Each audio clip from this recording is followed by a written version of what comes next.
오늘 우리에게 주시는 하나님 말씀은 누가복음 14장 1절부터 11절까지 말씀입니다. 우리 한 절씩 읽겠습니다. 안식일에 예수께서 한 바리새인 지도자의 집에 떡 잡수시러 들어가시니 그들이 엿보고 있더라. 예수께서 대답하여 율법 교사들과 바리새인들에게 이르시되 안식일에 병 고쳐주는 것이 합당하냐 아니하냐.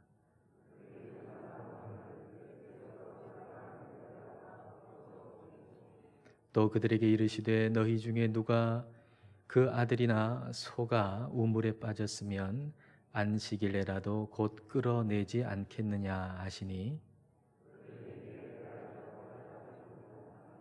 청함을 받은 사람들이 높은 자리 택함을 보시고 그들에게 비유로 말씀하여 이르시되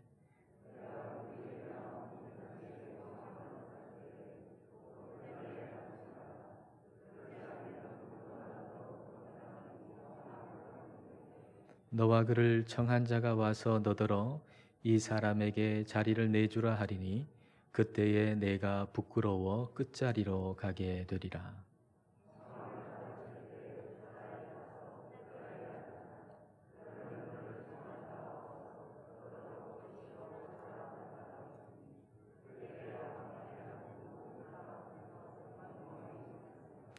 함께 읽겠습니다. 무릇 자기를 높이는 자는 낮아지고 자기를 낮추는 자는 높아지리라. 아멘. 그날은 유대인의 안식일이었습니다. 한 바리새인 지도자가 자기 집에 사람들을 식사 초대를 했습니다. 그 식사 초대 자리에 초대받은 율법 교사들 또 바리새인들은 그 자리에 와서 어느 자리에 앉을까 생각했습니다. 자리도 서열이 있지 않습니까? 상석이 있고 또 말석이 있지요. 근데 거기에 초대된 사람들은 와서 남은 자리 중에서 가장 좋은 자리, 높은 자리를 선택해서 그 자리에 앉았습니다. 그런데 그 자리에 초대된 두 사람만은 예외였습니다. 그 두 사람은 바로 수종병 든 사람과 예수님이셨습니다. 수종병이라고 한 게 숫자가 물숫자거든요. 그러니까 복부에 물이 차가지고 그 물이 심장, 신장, 간 같은 걸 압박해서 그 결과 몸이 붓는 병, 이게 수종병입니다. 그러니까 누가 봐도 정상이 아닌 사람이라고 하는 걸 분명히 알 수 있는 그런 모습을 하고서 이 수종병 든 사람이 그 식사 자리에 와서 가장 끝자리에 앉습니다. 그리고 예수님도 그 식사 자리에 초대를 받으셨는데 예수님도 오셔서 역시 가장 끝자리에 앉으셨습니다. 그래서 예수님 앞에 그 수종병 든 사람이 있게 되는 그런 자리 배치가 된 것이죠. 자, 1절과 2절을 보십시오.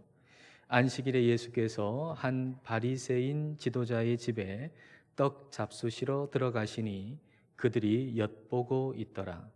주의 앞에 수종병 든 한 사람이 있는지라. 율법 교사들과 바리새인들이 지금 예수님을 엿보고 있다 그렇게 기록하고 있는데요. 엿보고 있다라고 번역한 파라테리오라고 하는 이 헬라어는 아주 지대한 관심을 가지고서 아주 자세하게 본다는 얘기입니다.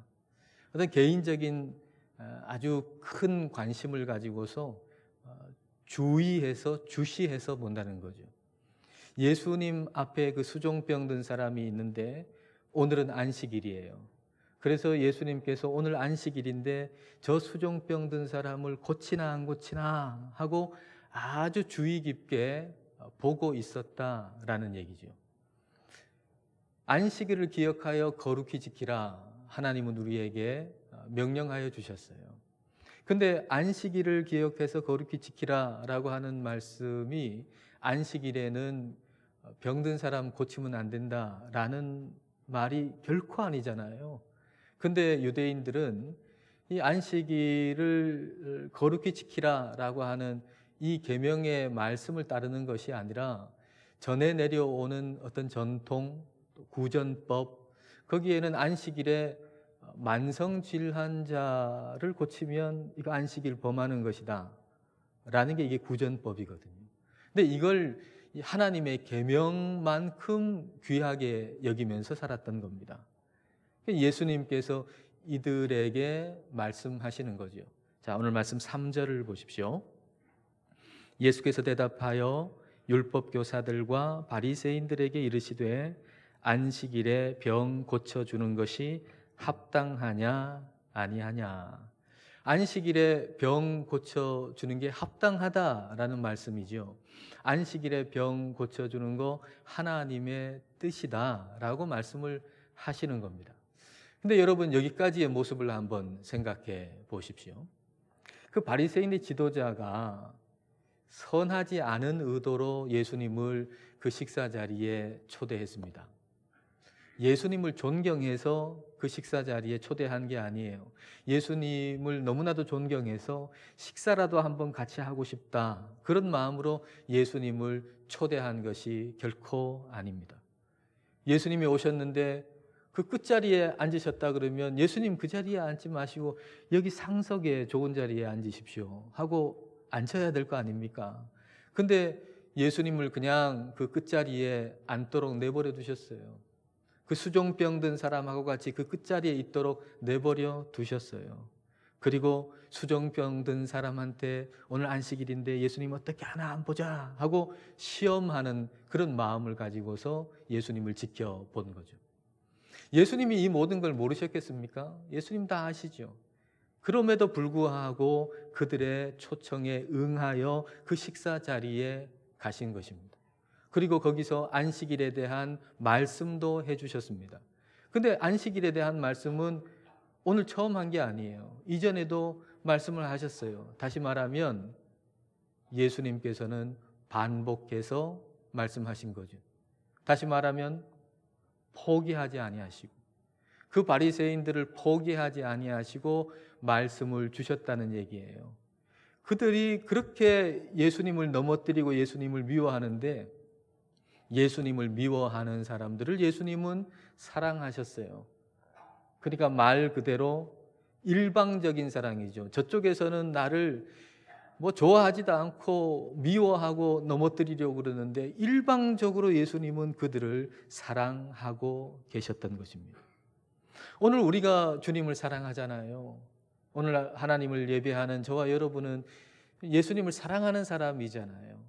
근데 오늘 우리가 예수님을 사랑할 수 있게 된 것은 이전에 우리가 예수님을 무시하고 예수님을 알지도 못하고 예수님의 그 사랑에 대해서 전혀 관심도 없을 때 우리를 향해서 짝사랑하신 예수님의 짝사랑이 있었기 때문에 오늘 저와 여러분은 예수님을 사랑할 수 있게 된 겁니다. 모태신앙인 경우도 마찬가지죠. 모태신앙은 어릴 때부터 어머니 손잡고 어머니 품에 안겨가지고 교회 예배당에 나온단 말이에요. 그러니까 그냥 예배당에 나오는 것이 습관이 돼가지고 예배당에 나와서 예배를 드리는 거예요. 그리고 하나님이 나를 사랑하신다라고 하는 말을 수도 없이 들어요. 예배당에 나올 때마다, 교회에 나올 때마다 또 부모님한테 예수님이 나를 사랑하신다는 얘기를 수도 없이 듣는단 말이에요. 근데 예수님이 나를 사랑하신다라고 하는 이 말이 너무나도 사소하게 느껴지는 거죠. 별것 아닌 것처럼. 예수님이 나를 사랑하신다는 이 말씀이 너무나도 사소하고 별것 아닌 것처럼 느껴지고 생각되다가 어느 날 내가 너무나도 외롭고 너무나도 괴롭고 너무나도 아프고 너무나도 힘들 때 예수님이 나를 사랑하신다라고 하는 그 말씀이 주변에 맹뱅 돌다가 가슴속으로 마음속으로 깊이 파고드는 거예요. 여러분이 잘 아시는 시이겠습니다마는 자, 이 시를 한번 띄워 주시죠. 자, 황동규 시인의 즐거운 편지라고 하는 시입니다. 내 그대를 생각함은 항상 그대가 앉아 있는 배경에서 해가 지고 바람이 부는 일처럼 사소한 일일 것이나 언젠가 그대가 한없이 괴로움 속을 헤매일 때에 오랫동안 전해 오던 그 사소함으로 그대를 불러보리라. 이 시인은 그런 의도가 아니었겠지만은 저는 이걸 신앙적인 차원에서 이렇게 한번 해석해 봤습니다. 예수님이 나를 생각하세요. 예수님이 나를 사랑하세요. 근데 예수님이 나를 사랑하신다는 것은 내게는 그냥 하나의 배경일 뿐인 거예요. 마치 해가 지는 것처럼, 마치 매일 바람이 부는 것처럼, 너무 사소한 것처럼 그렇게 여겨지는 거죠. 매일 해지잖아요. 뭐 특별해요? 또 매일 바람 불잖아요. 뭐 특별한 거 있어요? 그런 것처럼 예수님께서 나를 사랑하신다라고 하는 그 사랑이 배경처럼 너무 사소한 것처럼 그렇게 여겨지는 거예요. 그런데 어느 날 너무 외롭고 너무 괴롭고 너무 힘들고 너무 비참하게 되었을 때, 그때 사람들은 다 나를 떠나가는데 예수님은 여전히 나를 사랑하신다는 그 예수님의 그 사랑이 내 마음속에 파고 들어가는 거예요. 그게 큰 소리로 들리는 거예요. 이전에는 그냥 배경으로 그냥 들리듯 말듯한 것이었는데 내가 외롭고 힘들고 어려울 때 그때 그 소리가 크게 들려서 그 사랑 때문에 지금까지 내가 버티고 살아왔구나라고 하는 것을 깨닫게 되는 거죠. 그 사랑이 내 마음 중심으로 파고 들어와서 그래서 드디어 내가 주님을 사랑할 수 있게 된 겁니다. 오랜 시간 동안 포기하지 아니하시는 그 하나님의 나를 향한 짝사랑이 있었기 때문에 오늘 내가 우리 주님을 사랑할 수 있게 되었단 말이죠. 자, 요한일서 4장 19절 말씀입니다. 우리가 사랑함은 그가 먼저 우리를 사랑하셨습니다. 우리가 주님을 사랑함은 우리가 주님을 알지도 못할 때, 주님의 사랑에 대해서 시시하게 여길 때, 아주 사소하게 여길 때, 그때도 우리를 향해서 일방적으로 사랑하신 그 사랑으로 말미암아 오늘 저와 여러분은 우리 주님을 사랑할 수 있게 된 겁니다. 바리새인들은 좋지 않은 의도로 예수님을 초대했습니다.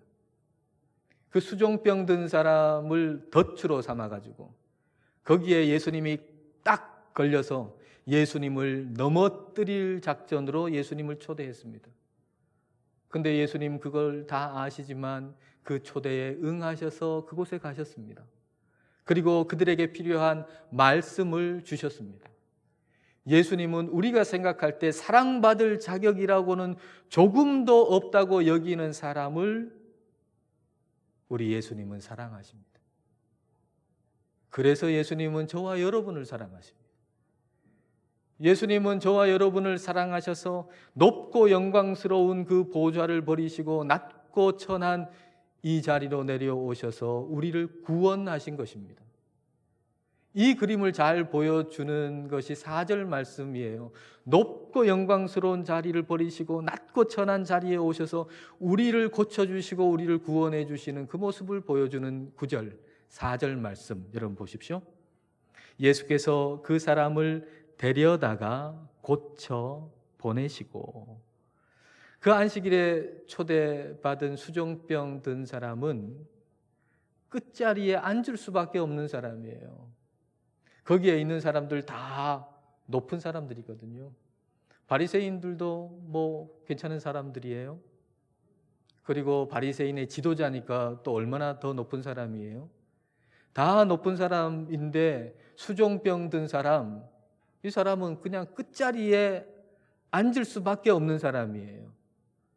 그런데 예수님은 그런 분이 아니시잖아요. 예수님은 끝자리에 앉을 수밖에 없는 분이 아니잖아요. 가장 높은 분이잖아요. 그런데 예수님이 그 끝자리에 앉으셨어요.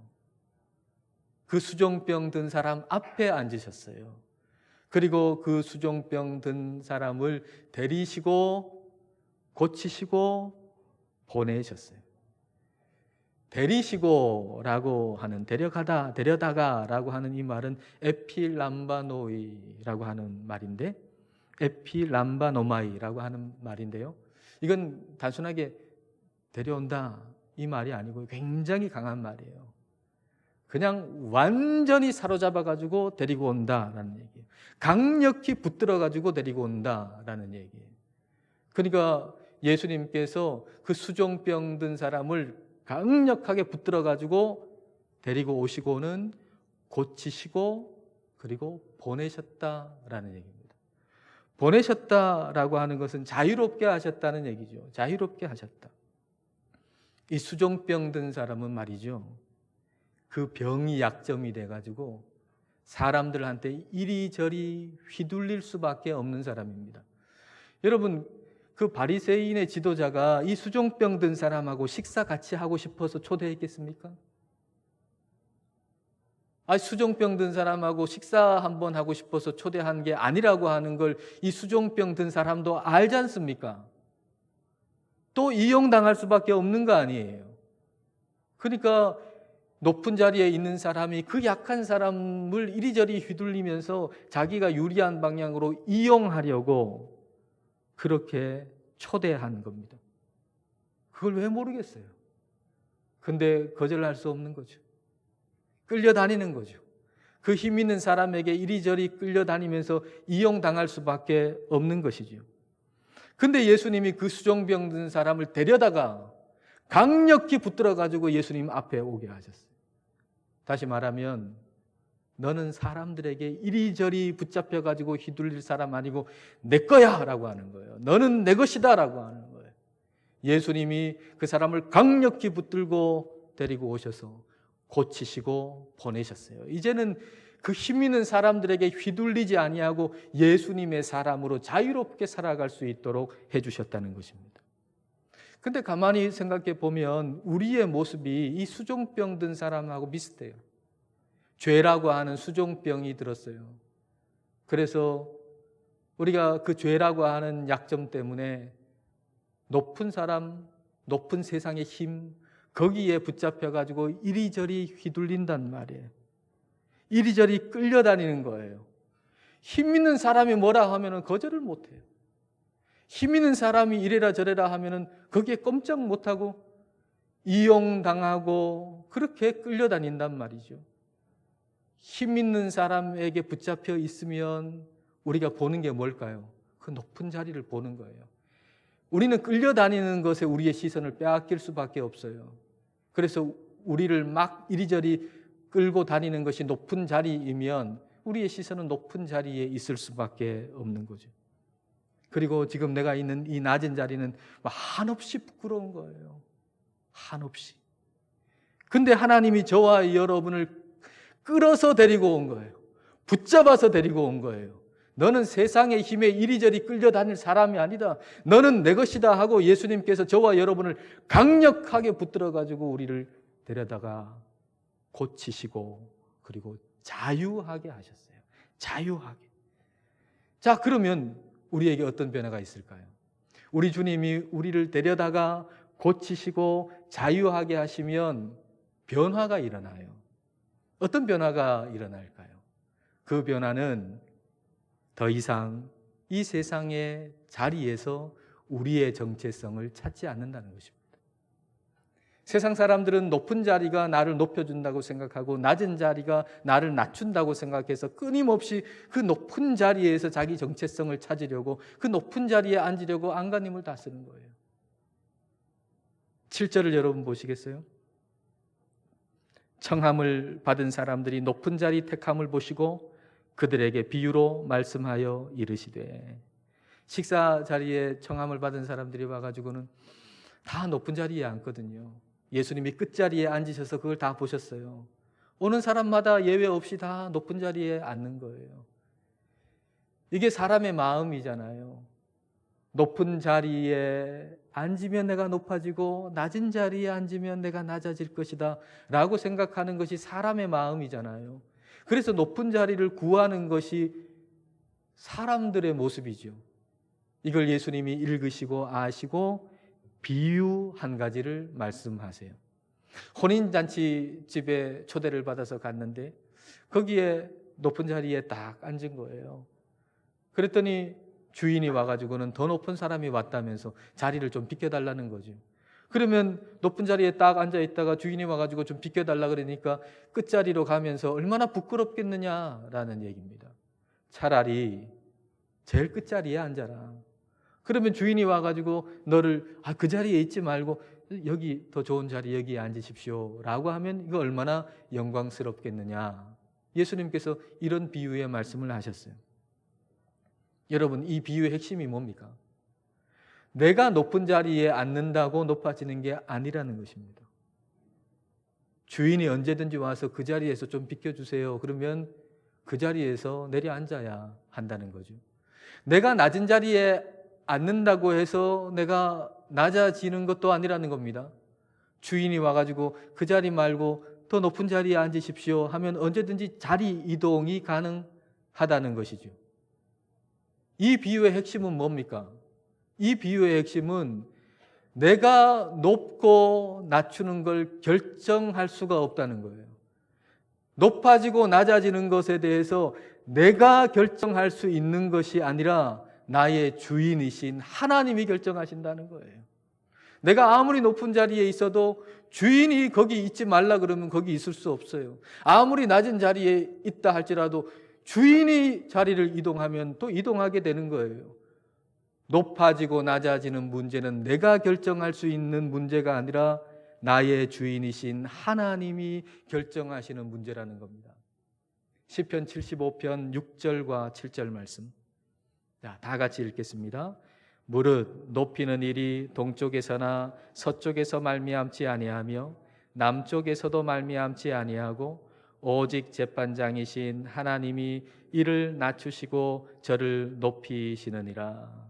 인생을 낮추고 높이는 것은 어떤 세상의 자리가 하는 것이 아니라 우리 하나님이 하시는 일이에요. 그렇기 때문에 우리는 우리의 정체성을 이 세상의 자리에서 찾으면 안 돼요. 우리의 정체성을 우리는 예수님에게서 찾아야 해요. 우리가 예수님을 믿는 사람이라고 하는 것은 내 정체성을 예수님에게서 찾으면서 사는 사람이다라는 얘기입니다. 자기를 높이면 낮아지고 자기를 낮추면 높아진다라고 하는 말씀도 이게 세상의 자리에 대한 얘기가 아니에요. 정체성에 대한 얘기입니다. 여러분, 자기를 높인다라고 하는 게 뭡니까? 높은 자리에 있는 사람을 얘기하는 게 아니에요. 높은 자리에 있어도 자기를 낮추는 사람이 있는가 하면 낮은 자리에 있어도 자기를 높이는 사람이 있어요. 그러면 자기를 높인다라고 하는 의미가 뭡니까? 자기를 높인다라고 하는 의미는 높은 자리가 나를 높게 만들고 낮은 자리가 나를 낮춘다고 생각하면서 사는 사람을 의미하는 거예요. 그러면 그 사람의 시선은 어디 있을까요? 높은 자리가 나를 높이고 낮은 자리가 나를 낮춘다고 생각하는 사람의 시선은 항상 높은 자리에 있을 수밖에 없어요. 자기를 낮추는 사람은 어떤 사람일까요? 자기의 정체성을 예수님에게서 찾는 사람이에요. 높은 자리가 나를 높일 수 없고 낮은 자리가 나를 낮출 수 없고 나는 예수 그리스도 안에서 이미 존귀한 사람이다라고 하는 걸 믿으면서 사는 사람. 이게 자기를 낮추는 사람이에요. 자기를 낮추니까 이 세상 자리에서 내 정체성을 찾지 않고 예수 그리스도 안에서 정체성을 찾으니까 이미 나는 예수 그리스도 안에서 존귀한 자잖아요.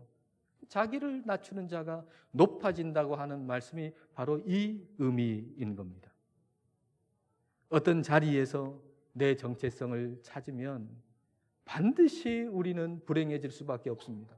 왜냐하면 내가 나를 높여준다고 하는 그 자리에서 반드시 쫓겨나게 될 것이기 때문입니다.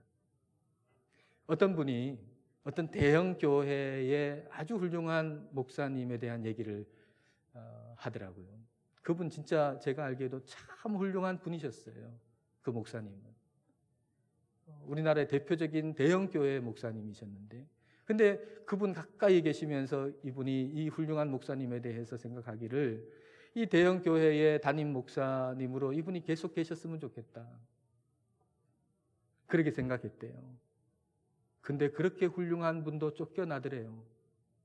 사람이 쫓아내지 않으니까 세월이 쫓아내더래요.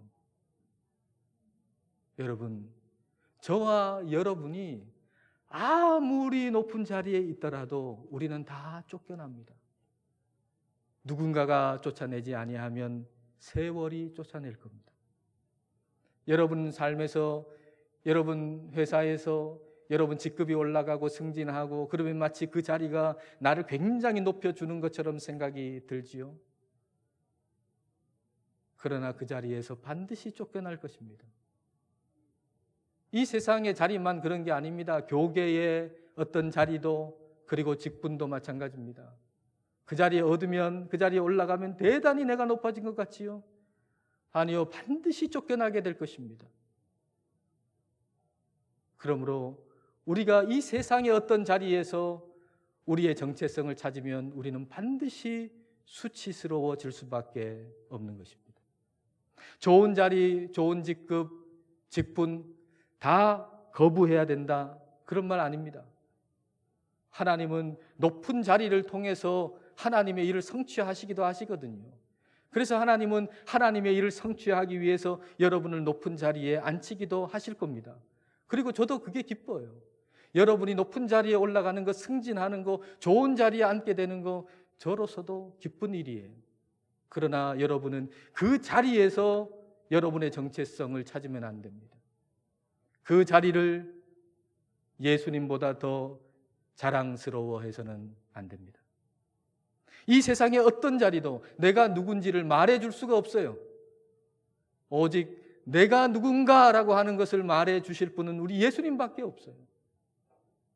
높은 자리가 나를 높일 수 없고 낮은 자리가 나를 낮출 수 없습니다. 수종병 든 사람 가장 끝자리에 낮은 자리에 있었지만 예수님과 같이 있으니까 그가 회복되고 존귀하게 되었잖아요. 우리의 시선은 높은 자리나 낮은 자리에 가 있으면 안 됩니다. 우리의 시선은 예수님께 가 있어야 합니다. 예수님이 어디 계신가 보고 예수님과 함께 있으면 그 자리가 복된 자리입니다. 높은 자리가 우리를 높여줄 수 없고 낮은 자리가 우리를 낮출 수 없습니다. 저와 여러분은 예수님 안에서 이미 가장 존귀한 자가 되었습니다. 이 은혜를 힘입어서 이 한 주간도 어느 자리에 있든지 어디에 있든지 가장 존귀한 자로 살아가시기를 축복합니다. 기도하시겠습니다. 이 시간 우리 기도하실 때 이 세상의 자리에서 나의 정체성을 찾았던 것에 대해서 회개하십시다. 높은 자리가 나를 높이고 낮은 자리가 나를 낮춘다고 여기면서 늘상 우리의 시선이 높은 자리에 가 있었던 것을 회개하십시다. 우리의 시선이 항상 예수님께 가 있기를 기도하십시다. 높은 자리나 낮은 자리가 내가 누군지를 말해주는 것이 아니라 내가 누군지를 알려주시는 분은 예수님밖에 없음을 고백하면서 주님을 바라보십시다.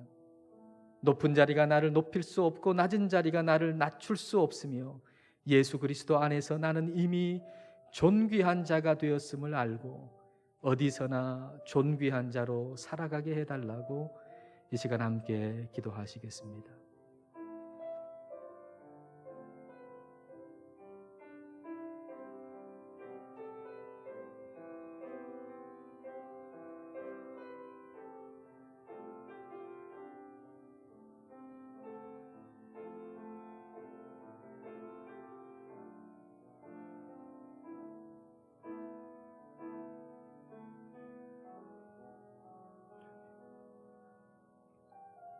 우리를 포기하지 않으시고 끝까지 사랑하시는 하나님 아버지, 그 사랑으로 인하여 오늘 저희가 주님을 사랑할 수 있게 된 것을 감사드립니다. 그러나 그 사랑에도 불구하고 저희는 주님의 사랑 안에서 저희의 정체성을 찾기보다 이 세상의 자리에서 우리의 정체성을 찾으면서 살아왔습니다. 높은 자리가 나를 높여주고 낮은 자리가 나를 낮춘다고 생각했습니다. 그리하여 주님을 구하고 주님을 자랑하기보다 높은 자리를 구하고 높은 자리를 자랑스러워했습니다. 주님, 저희를 고쳐주시고 새롭게 하옵소서. 내가 누구인지를 알려주시는 분은 예수님밖에 없음을 알게 하옵소서. 높은 자리가 나를 높이지 못하고 낮은 자리가 나를 낮추지 못하며 예수 그리스도 안에서 우리가 이미 존귀한 자임을 알게 하옵소서. 그리하여 이 세상 어느 자리에 있든지 예수님을 자랑하며 존귀한 자로서 살아가게 하여 주옵소서. 예수님 이름으로 기도드립니다. 아멘.